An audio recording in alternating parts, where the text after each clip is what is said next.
Свыше 421 миллиона рублей в этом году будет направлено в Коми на комплексное развитие сельских территорий. Большая часть этих денег из республиканского бюджета. Значительная сумма 191 миллион пойдет на подготовку участка под жилищную застройку в Усть-Коломском районе.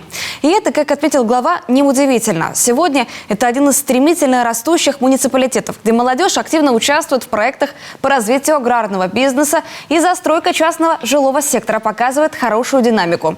Еще более 14 миллионов будет выделено на реализацию 10 проектов благоустройства сельских территорий в Выжимском, Сыктывдинском, Усть-Коломском, Карткеровском и Троицко-Печорском районах, а также в Печоре и Усинске.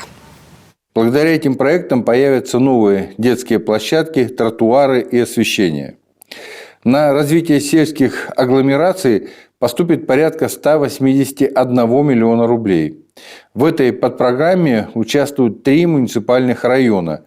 Это Ижемский с проектом по строительству детского сада на 99 мест в деревне Бакур, благодаря которому сфера дошкольного образования получит новое современное здание взамен 2 ветхих зданий.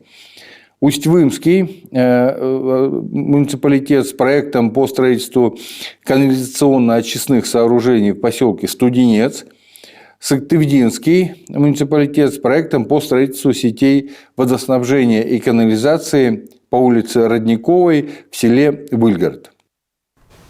Кроме того, с помощью федеральных средств республика поможет сельским жителям решить жилищный вопрос. В этом году им предоставят социальные выплаты на строительство или приобретение жилья.